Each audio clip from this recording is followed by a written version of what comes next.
Suatu malam di tahun 1629, para penghuni kastil Batavia geger.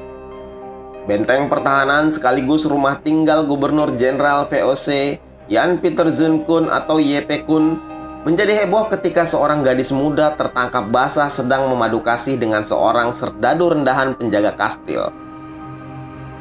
Gadis muda itu bukanlah gadis sembarangan. Dia adalah Sarah Speck, anak angkat dari Jan Pieter Zoon sendiri. Sarah sejatinya adalah anak dari Jacques Speck, seorang dewan Hindia Belanda. 2 tahun sebelum kejadian itu, tepatnya 1627, Jacques dipanggil pulang ke Belanda. Dia menitipkan anaknya Sarah kepada JP Koen. Sarah adalah anak Jacques dari perkawinannya dengan seorang perempuan Jepang yang dijadikannya sebagai gundik. Sarah lahir di Jepang pada tahun 1617. Sarah kemudian diangkat anak oleh JP Koen dan dia menjadi Stadtdochter atau putri negara. Dia bertugas menjadi pengiring Eva Mann, istri dari Jan Pieter Koen. Saat peristiwa skandal itu terjadi pada bulan Juni 1629, Sarah baru berusia 12 tahun.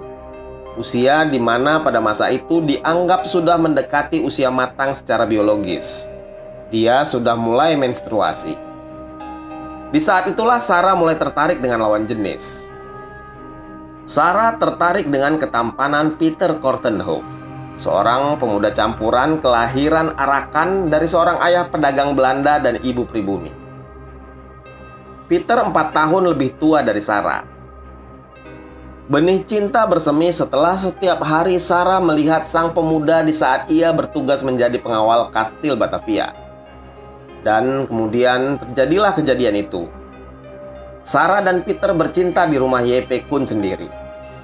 Ini adalah hal yang sangat memalukan bagi Gubernur Jenderal VOC itu.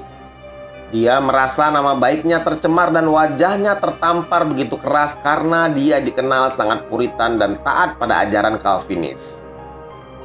Amarahnya meledak. JP Koen sangat marah karena selama ini dia berupaya memberikan teladan yang baik sebagai Gubernur Jenderal kepada para bawahannya. Ternyata sekarang skandal memalukan itu justru terjadi di depan mukanya oleh anak angkatnya sendiri dan bahkan di rumahnya sendiri. Dia malu, marah, dan gusar. JP Koen memang terkenal keras terhadap hal-hal berbau pelanggaran seksual. Lalu, tanpa banyak kata, sang gubernur VOC itu pun memerintahkan hukuman yang seberat-beratnya. Dan pada 6 Juni 1629, hukuman itu pun dilaksanakan. Si pemuda dipancung di alun-alun balai kota Batavia. Sementara kekasihnya, Sarah Speck, dipaksa menyaksikan kepala kekasihnya dipenggal oleh algojo. Tidak hanya itu, Sarah juga ditelanjangi, dicambuk, dan dijadikan tontonan di depan umum. Istri JP Koen, Eva Mann, dan Dewan Gereja sebelumnya sudah berusaha membujuk Koen agar mau membatalkan hukuman itu. Bagaimanapun, Sarah adalah anak dari teman baik Koen. Tapi Koen tak bergeming. Hukuman ini membuat Hindia Belanda gempar. Bahkan kabarnya sampai juga ke negeri Belanda. JP Koen terlanjur merasa dipermalukan. Padahal sebenarnya hukuman mati hanya boleh dilakukan setelah Dewan Hindia Belanda memeriksa keputusan Dewan Kehakiman. Di bawah surat keputusan itu terdapat tanda tangan JP Koen dan Peter Fleck. Anggota Dewan ketiga, Antonio van Diemen, menolak menandatangani dokumen tersebut. Meski ada anggota Dewan Kehakiman yang menolak keputusan itu, tapi JP Koen tetap menang suara. Ditambah lagi desakan para rohaniawan gereja Protestan yang pada masa itu juga merupakan pegawai VOC. Sebelum dipancung, wajah Peter Kortenhof dicoreti dengan arang oleh sang algojo. Itu dilakukan sebagai tanda bagi para pelaku pencabulan. Setelah dipancung, kepala itu menggelinding di tanah. Para penduduk yang menyaksikan eksekusi itu melihat wajah Peter, terutama pada bagian hidung yang belang dicoreti arang. Mereka pun kemudian menyebutnya si hidung belang. Mungkin dari sinilah istilah hidung belang bagi para pelaku pencabulan bermula. 2 tahun kemudian, Yepekun meninggal. Tak lama kemudian, ayah Sarah, Jacques Spek yang baru kembali dari Belanda diangkat menjadi Gubernur Jenderal VOC sementara menggantikan Yepekun. Jacques sangat marah atas hukuman kejam yang dijatuhkan kepada anaknya. Dia menolak untuk duduk bersama dalam perjamuan gereja dengan para hakim yang telah menjatuhkan hukuman kepada anaknya. Dia mengusir para hakim tersebut. Hal ini menyebabkan dirinya mendapat teguran dari Heren 17 atau biasa disebut Dewan 17. Sebutan untuk para direktur VOC yang berjumlah 17 orang dari 17 provinsi berbeda di Belanda.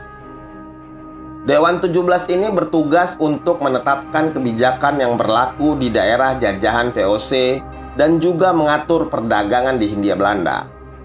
Markas besar dewan ini berada di Amsterdam. Peristiwa itu kemudian menjadi alasan bagi Heren 17 untuk tidak menunjuk Jacques Spek sebagai pengganti Jan Pieter Zoetekoot. Jacques hanya menjabat sebagai gubernur jenderal sementara selama 3 tahun. Pada tahun 1632, Heren 17 mengangkat Hendrik Brouwer sebagai Gubernur Jenderal VOC dan Jacques kembali dipanggil pulang ke Belanda. Lalu, bagaimana nasib Sarah setelah peristiwa itu?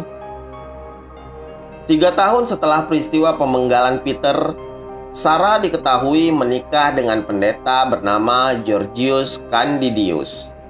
16 Mei 1632, mereka menikah di Batavia. Georgius adalah pendeta pertama di Kepulauan Maluku. Dia juga merupakan kepala sekolah Latin di Batavia. Sarah kemudian mengikuti suaminya ke Formosa atau Taiwan sekarang. Di sana pula lah perjalanan hidupnya berakhir. Dia meninggal selang 3 tahun setelah menikah, sekitar tahun 1635. Dia meninggal di usia 19 tahun.